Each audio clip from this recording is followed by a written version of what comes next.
பிஸ்மில்லாஹிர்ரஹ்மானிர்ரஹீம். அளவற்ற அருளாளனும் நிகரற்ற அன்புடையனுமாய் உள்ள ஏகவல்ல இறையவனை போற்றி புகழ்ந்தவர்களாக. என் இனிய சொந்தங்களே, அஸ்ஸலாமு அலைக்கும் வரஹ்மத்துல்லாஹி வபரகாத்துஹு. ஒவ்வொரு வாரமும் அரசியல் பார்வை என்கின்ற தலைப்பில் நான் உங்களிடத்தில் என்னுடைய கருத்துக்களை பதிவு செய்து கொண்டிருக்கிறேன். அந்த அடிப்படையில் நாம் ஒரு முக்கிய கருத்தை சொல்ல வேண்டியவர்களாக இருக்கிறோம். அன்பிற்கினிய சகோதரர்களே, தற்பொழுது நம்முடைய தமிழ்நாடு அரசாங்கம் பல புரிந்துணர்வு ஒப்பந்தங்களை செய்து கொண்டிருக்கிறார்கள். பல வர்த்தக நிறுவனங்களின் மூலமாக பல கோடி வர்த்தகங்களை தமிழ்நாட்டுக்கு கொண்டு வருவது நோக்கம் என்கின்ற அடிப்படையிலே இவர்கள் செய்து கொண்டிருக்கிறார்கள். அது பாராட்டுக்குரியதுதான். ஆனால் எல்லாவற்றையும் உற்பத்தி செய்துவிட முடியாது அல்லவா? எதை யாரிடத்திலே இருந்து உற்பத்தி செய்யப்பட வேண்டும் என்பதை முதலிலே பகுத்தாய்வு செய்ய வேண்டும். அதை பகுத்தாய்வு செய்யப்படாமல் இன்றைக்கு ஒரு நிறுவனத்திற்கு,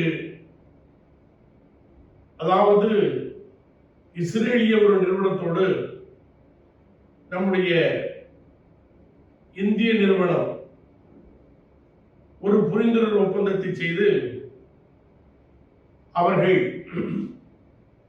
ரேடர் கருவிகளை தயாரிப்பதற்குரிய ஒரு புரிந்துணர்வு ஒப்பந்தம் செய்திருக்கிறார்கள். Military technology, rotor, drone surveillance சிஸ்டம்கள், ஏவன் அடிப்படையிலான டார்கெட்டிங் சாப்ட்வேர் ஆகியவை. இந்த தொழில்நுட்பங்களை உருவாக்கிய நிறுவனங்கள் ஒன்றுதான் எல்டா சிஸ்டம்ஸ் லிமிடெட். அது இஸ்ரேல் நிறுவனத்தை சார்ந்தது, இஸ்ரேலுக்கு சொந்தமானது. அந்த நிறுவனத்தோடு தான் டிசிஎக்ஸ் என்ற இந்த நிறுவனம் ஒப்பந்தம் செய்து அந்த ரேடர்களை தயாரிப்பதற்காக இவர்கள் ஒப்பந்தம் செய்திருக்கிறார்கள். ஏறக்குறைய 250 கோடியில அவர்கள் அந்த தொழிலை அமைக்கிறார்கள். அது ஓசூரில் அதற்குரிய இடங்கள் குறைந்த வழியிலே கொடுக்கப்பட்டிருக்கிறது. அன்பு சகோதரர்களே, நமக்கு தெரியாத ஒரு விஷயமே நடந்தது. முதலில் நாம் எல்லாம் உறங்கிக் கொண்டிருந்தோம். மஹேந்திரா நிறுவனம் இஸ்ரேலியோடு ஒரு ஒப்பந்தம் செய்திருந்தது. அது பல தொழில்நுட்பங்கள் ஒப்பந்தங்கள் செய்து இராணுவத்துக்கு தேவையான தளவாடங்களையும் உற்பத்தி செய்து இந்திய இராணுவத்துக்கும் அது தருகிறது. அது வெளிநாடுகளுக்கு ஏற்றுமதி செய்வதற்கும் அனுமதிக்கப்படுகிறது. அது போன்று மஹேந்திரா நிறுவனம் சென்னையிலிருந்து இஸ்ரேலுக்கு ஆயுதங்களை ஏற்றுமதி செய்து கொண்டிருந்தது என்பதை நாம் முதலிலேயே நாம் குறிப்பிட்டிருந்தோம். மஹேந்திரா நிறுவனத்திற்கு முன்னால் டெல்லியிலே, புதுடெல்லியிலே சமூக ஆர்வலர்கள் ஒரு போராட்டத்தை நடத்தியிருக்கிறார்கள். ஒரு பக்கத்தில் காசாவுக்கு ஆதரவாக அந்த அவர்களுடைய அடையாள சின்னமாக இருக்கிற அந்த துண்டை தோளிலே போட்டுக்கொண்டு முதலமைச்சர் அவர்கள் ஒரு பிரகடனம் செய்தார். வரவேற்றோம். அதே நேரத்தில் அந்த மக்களை கொள்வதற்குரிய ஆயுதங்களை தயாரிப்பதற்கு ஒரு பக்கத்தில் அனுமதித்திருக்கிறார்கள். இந்துக்கள் ஒரு பழமொழி சொல்வார்கள், படிப்பது ராமாயணம், இடிப்பது பெருமாள் கோயில் என்று. அது மாதிரியான ஒரு விஷயம்தான் இப்ப நடந்திருக்கிறது. அதை கூட குறிப்பிட்டு அந்த நிறுவனத்தின் பெயரை சொல்லாமல் மனிதநேய மக்கள் கட்சி தலைவர் எம்எச் ஜவஹர்லால் அவர்கள் சட்டமன்றத்திலே இஸ்ரேலிய நிறுவனத்தோடு எந்த விதமான ஒப்பந்தமும் ஒட்டும் உறவும் இருக்கக்கூடாது என்று சட்டமன்றத்திலே பேசினார். அவருக்கு இந்த தரவுகளெல்லாம் தெரியும். தெரிந்தாலும் அதை சொல்லாமல் பொத்தாம்புதுவிலே பேசியிருக்கிறார். இது சொல்வதற்கு முன்னாலே நான் ஒரு சம்பவத்தை சொல்ல விரும்புகிறேன்.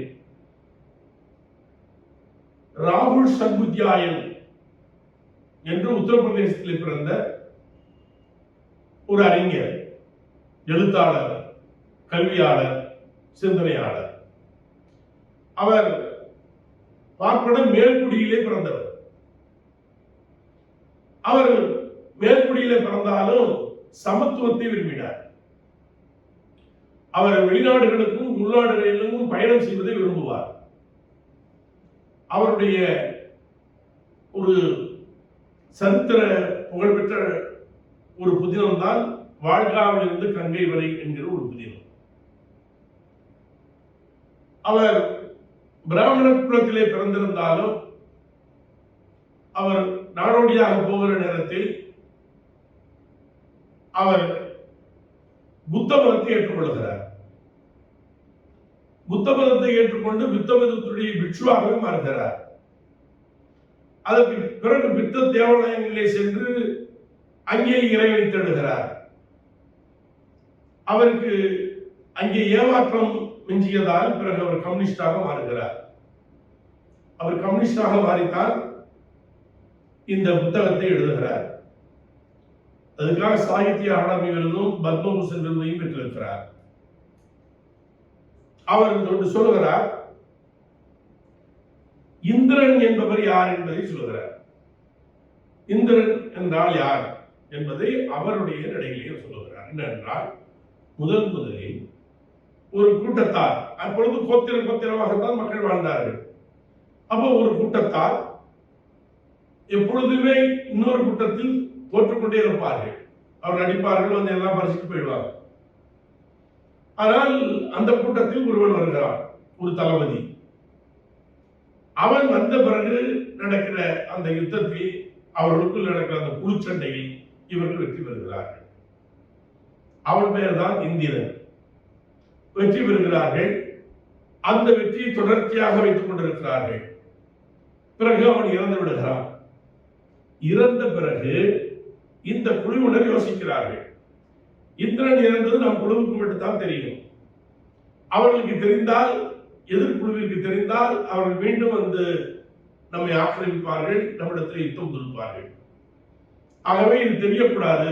அதனால நமக்கு ஊருக்கு வெளியிலே இந்திரனுடைய ஒரு சிலை அமைக்கப்பட வேண்டும் என்று தீர்மானிக்கிறார்கள். அவர் ராகுல் சர்புத்யாயன் சொல்கிறார், அதுதான் முதலில் ஏற்படுத்தப்பட்ட சிலை, உருவச்சிலை.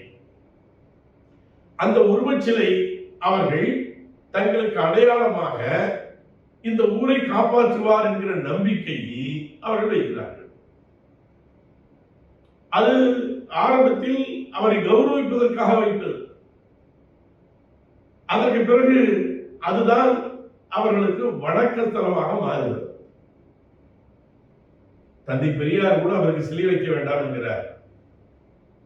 சிலை வைத்தால் என்ன நடக்கும் என்பது அவர் சொல்லுகிறார். இருந்தாலும் அவருடைய தொண்டர்கள் தங்களுக்கு சிலை வைப்பது என்பது மரியாதை நிமித்தமாக அடுத்த தலைமுறைக்கு நாங்கள் உங்களை எடுத்துச் செல்ல வேண்டும் என்று சொல்லித்தான் சிலை வைத்தார்கள். இப்ப சிலை வைத்த பிறகு அவர் நினைவு நாள், அவர் பிறந்த நாளில் போய் அவருக்கு அந்த கற்சிலைக்கு மாலை அணிவித்து அதை கும்பிடுகிறார்கள். அது மரியாதை செலுத்துகிறார்கள். கல்லுக்கு என்ன மரியாதை, அதை அவர்கள் புலப்படவில்லை. அதனால்தான் தந்தை பெரியார் அவர் வாழ்ந்த காலத்தில் எந்த காம்ப்ரமைஸும் செய்யவில்லை கொள்கை ரீதியாக. அதனால் அவர் தேர்தலில் நிற்கவில்லை. தேர்தலில் என்றால் நம்ம காம்ப்ரமைஸ் செய்யணும் என்பதற்காகத்தான் தேர்தல் நிற்கல. அதற்கு பிறகு திராவிட மீட்பு கழகம் வருகிறது. அதை ஆரம்பத்தில் எதிர்க்கிறார், பிறகு ஆதரிக்கிறார். அந்த கொள்கைகளை, அன்றைக்கு தந்தை பெரியாரிடத்திலே பெறப்பட்ட கொள்கைகளை முத்தமிழறிஞர் கலைஞர் அவர்கள் அதை சட்ட ரீதியாக நடைமுறைப்படுத்துகிறார்கள். அதிலே பெரியாரினுடைய பல கொள்கைகளை நடைமுறைப்படுத்திய அந்த செயல்பாடு கலைஞர் அவர்களுக்கு அதிகமாக சேரும். அப்படி என்றால் அவர் தன் கொள்கையிலே உறுதியாக இருந்தார். யாரு? தந்தை பெரியார் தன்னுடைய கொள்கையில உறுதியாக இருந்தார். இது மாதிரியான தேர்தல் பிடிகளை போயிட்டோம்னா நம்ம பல விஷயங்களை காம்ப்ரமைஸ் பண்ணணும் அப்படி என்பதால தான் அவர் உறுதியாகவே நின்றார்.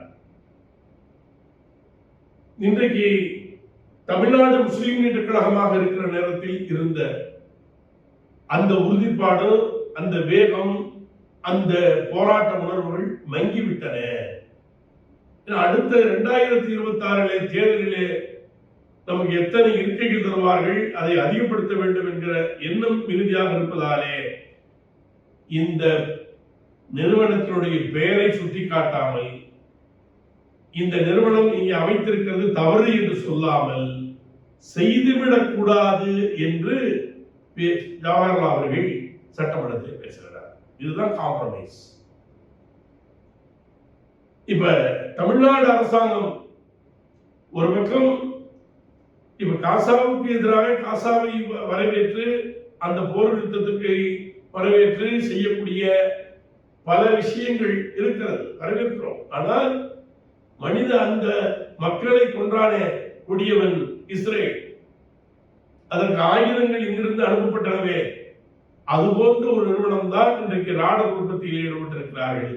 இன்றைக்கு அவர்கள் தன் உற்பத்தி செய்த பிறகு அதை அங்கிருக்கிற அந்த பாலஸ்தீன மக்களுக்கு எதிராக அதை அவர்கள் பயன்படுத்துவார்களா பயன்படுத்த மாட்டார்கள் என்பதை நீங்கள் புரிந்து கொள்ள வேண்டும்.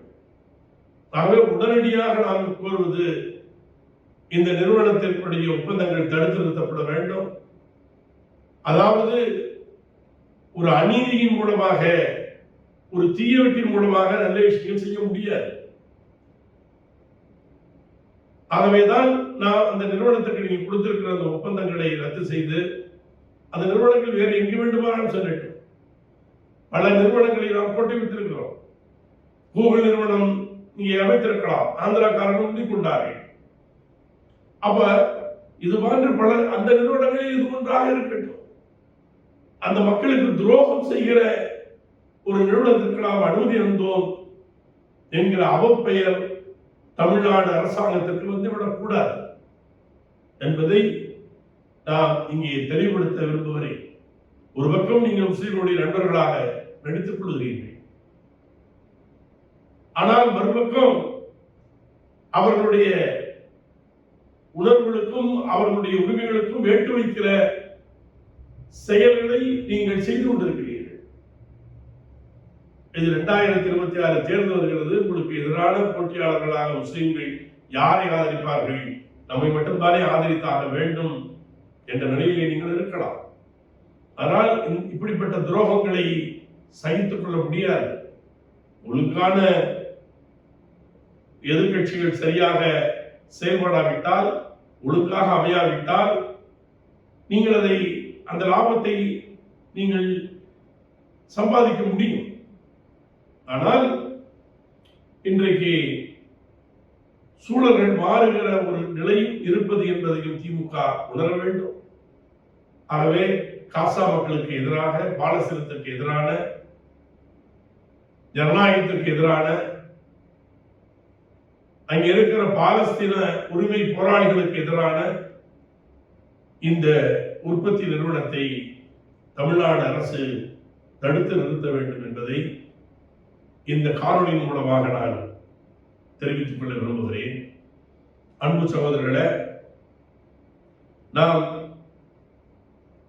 ஆரம்பத்தில் ஆப்கானிஸ்தானுக்கு எதிராக அமெரிக்கா போர் தொடுத்த போது, ஈரானுக்கு எதிராக அமெரிக்கா போர் தொடுத்த போதெல்லாம் அமெரிக்கா தயாரிப்புகளையும் இஸ்ரேலிய தயாரிப்புகளையும் நாம் பகிஷ்கரிக்க வேண்டும், புறந்தள்ள வேண்டும் என்று கோரிக்கை வைத்துக் கொண்டிருந்தோம். இப்ப அதே போன்று வெல்ஃபேர் பார்ட்டி ஒரு சுற்றறிக்கை அனுப்பியிருக்கிறார்கள். அமெரிக்க ஏகாதிபத்தியத்தால் தயாரிக்கப்படுகிற, அமெரிக்கா அரசாங்கம் அந்த அமெரிக்க மண்ணிலே தயாரிக்கப்படுகிற பொருள்களையும், இஸ்ரேலிய மண்ணிலே இஸ்ரேலியர்களால் தயாரிக்கப்படுகிற பொருள்களையும் முஸ்லிம்கள் மட்டுமல்ல, மனித உரிமை ஆர்வலர்களும் போராளிகளும் அதை தவிர்க்க வேண்டும் என்று நான் இந்த நேரத்திலே உங்களிடத்திலே கேட்டுக்கொள்கிறேன். இப்பொழுது ஒரு செய்தி வந்தது. ஒரு நற்செய்தி என்று ஒரு முஸ்லீம் யூடியூபர் சொல்கிறார். ஒரு நற்செய்தி. என்ன நற்செய்தி என்றால், பெப்சி கோலா நிறுவனம் ஒரு செய்தி அறிவித்திருக்கிறது. இனிமேல் பெப்சி கோலாவில் அந்த நச்சு பொருள் கலந்த கலவைகள் இருக்காது. அந்த நிறம், அந்த நச்சு பொருள் நிறம் இருக்காது. அவைகள் எல்லாம் நாங்கள் சரி செய்ய போகிறோம், சரி செய்து உற்பத்தி செய்ய போகிறோம் என்று சொல்லுங்க. அப்ப இதுவரை சாக்கடையை தான் நாம் குடித்திருக்கிறோம் என்பதை அந்த நிறுவனமே ஒத்துக்கொள்ளுகிறது. நாம் சாக்கடையை சுத்தப்படுத்தியும் குடிக்க வேண்டாம், சுத்தப்படுத்தாமல் குடிக்க வேண்டாம் என்பதுதான் நம்முடைய கோரிக்கை. ஆகவே இஸ்ரேலிய பொருள்கள், அமெரிக்க பொருள்களை தவிர்ப்போம். காசா மக்களுக்கு நாம் இதன் மூலமாக அவருடைய உணர்வுகளுக்கு நாம் மதிப்பளிப்போம் என்று நான் இதன் மூலியமாக நம் சொந்தங்களிடத்திலே கேட்டுக்கொள்ள ஆசைப்படுகிறேன். நன்றி.